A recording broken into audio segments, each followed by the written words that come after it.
This is Francis Sideco with TIRIAS Research. I'm back with Ziad Asghar talking about all the AI innovations that they're doing here at Mobile World Congress. So this is the second part of the video series. Go ahead, Ziad. Yeah, so this is another key technique for being able to process models called low rank adaptation. And what you will see over here is it's like Stable Diffusion, where you're actually able to create the first image. By the way, look at the quality of what we're able to do. What we started with Stable Diffusion, what we have today, amazing quality. But then there is an adapter. If you notice over here, it says crystals. So what it allows you to do is now to create that same image, but with that adaptation, with much more emphasis on a crystalline sort of an output, for example, in this case. I mean, this is, of course, highlighting it in one particular fashion. But what does this technology really allow you to do? What it allows you to do is you can have a model and then you have certain adapters with it that allow you to personalize that experience in one way or another. So for example, as we continue to build on this technology, the way I'm looking at it, when you take a LLM, right, you can have an LLM to do a chatbot, you can have an LLM to be able to do summarization, or to use an LLM, for example, for drafting an email. Now all those three can be three different models, or it can be a single model with three different adapters. And basically what it allows you to do, is to actually be able to then choose which particular adaptation of that LLM do you want, right? What that means is that basically I don't need to put three models in memory. To your previous question, I can just put a single model, three simple adapters with it, and that allows you to get all those three modalities. These are some of the techniques that are going to allow us to reduce the memory requirement on device, number one. Number two, as I mentioned in the past, we have a sensing hub. Now that sensing hub has all the contextual information coming into it, right? So you can imagine now with time, I can start to do some fine tuning on that model using LoRA-like techniques to make that LLM a lot more optimized for you or for the user of each and every device. What that means is it might understand my accent better. It might be able to understand the words that I use much better, or the acronyms that I use a lot better, which means with time, that on-device model is far more optimized to each user and becomes a lot more valuable. And by the way, the cloud, of course, does not have that information.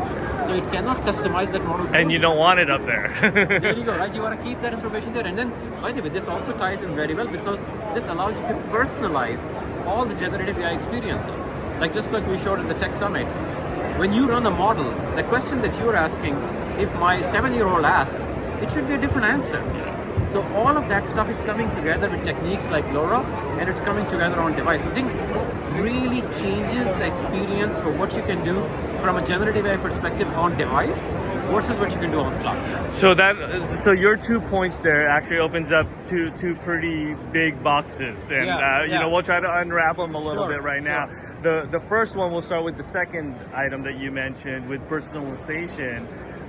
You know, that opens up a whole new world of, okay, so my AI, my personalized AI on my device has started to learn about me and is customized to me. But now the new, you know, Samsung Galaxy has just come out and I want to change devices. Or, you know, we'll be talking about AI PCs later and I have a second device that I'm working on. So, you know, how does that personalization get moved from device to device, whether you're upgrading or you've got a secondary device? You know, very analogous to the way that you do today when you get a new device, right? You get all your pictures, you get all your contacts, you get all your text messages, for example, coming from the previous device to this. But now that specialized model can also move with you. But think about it. Let's say you buy a new laptop, but now you don't have to wait for that LLM on the laptop to get optimized to you. You can actually take that, perhaps the fine-tuned model for you from the smartphone and actually move it to the PC in the future, right? And you can perhaps move that into a new car that you buy. So it's really very powerful that learning that the device will start to have about us will really be able to go through all the devices kind of in the seamless context that we discussed at the Tech Summit. So very, very analogous.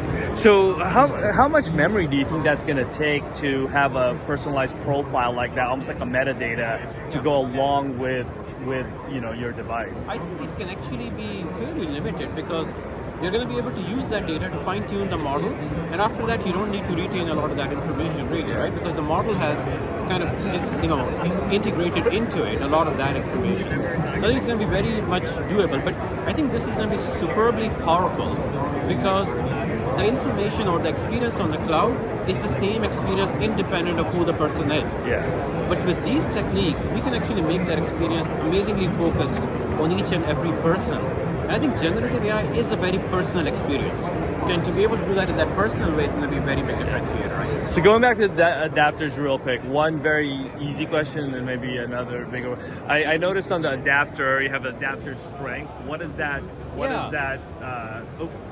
So you're right. So we have the adapter strength over here, for example, right? So how strong do you want that personalization to be, right? You can make it very limited to 0.1, or you can do it much higher. And actually, Rodrigo here can show that as you make that strength much higher, you will see that effect is far more stronger in terms of how it renders that image in this Stable Diffusion like example. So now he's made it very high. You can see way stronger from a crystalline perspective. It was much more muted here. Look at how much more it is. So this also tells you, right, how you could do this for a text-to-text modality, you could do this for a text-to-image modality, you could do it for a multimodal sort of model. So really scales amazingly well in terms of personalizing all those experiences. Yeah, and with these LoRA adapters too, you could change the initial text input, and does it change it like almost in real time as you're changing text input? So what you're alluding to is actually an additional aspect where what you can do is that some of the information that's coming from the contextual or sensing hub from the contextual perspective, you can actually do some degree of very basic prompt engineering even. And now you can enhance that initial statement that you put in. Instead of a cute curly cat, you could basically say for in a cartoon-like format for a 7-year-old. Right? It changes what it can do, and then of course you can still do the adaptation based on it. But see, what I envision is that in the future, this stuff is not there. This is automated because the device knows that you have this or that preference. Right. And so the preference is part of the prompt already. And now you can imagine that you take this into AR or VR domain. And let's say you're creating content on the fly on the device. Well, this can do it exactly for what you like. Today in AR, VR, you create the content once. It's done by a graphic designer somewhere. And essentially, he does it for everybody. But everybody has different likes and dislikes. This makes all that content specific to each and every person. So the bigger box that I kind of wanted to unpack with adapters, you kind of alluded to it with memory. You know, a lot of the AI that we're seeing, right, the generative AI that we're seeing right now with like with the Samsung Galaxy, but even some of the products from Honor and Oppo and things like that, are first-party apps, meaning it's the Samsungs or the Honors that created these, and so obviously they've got full control over the model that they're using and how much memory it's using.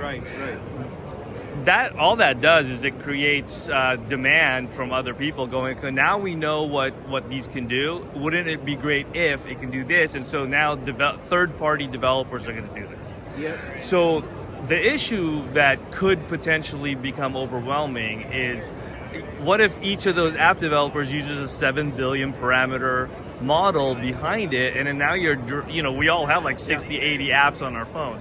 I'm sure adapters would probably help with that but how else do we deal with that? You know, I envision that there are two paths this can take, right? One path it takes is essentially, you have one large model with 15 adapters, right? That's one view of the world. The other view of the world is basically, and this is a multi-model model, so it covers all the modalities. The other view of the world says you have 5 or 6 smaller models with fewer adapters with it. So there is one for text, there's one for image, there's one for a different modality, and so on and so forth. But just like today, in different applications, you are able to keep certain applications resident and then take them out of memory. You can exactly do the same thing as you bring in these large models. And to your point on third party and how we can harness some of that, it's a very good segue into our next station over here, where I can walk you through how we're defining the AI hub and how we're using it to be able to really allow and open up these experiences to all the different developers to come and really take our amazing innovations that we have on the generative AI side. Perfect. All right, well, stay tuned. We're about to move over to the third part of the series on AI Hub. Awesome.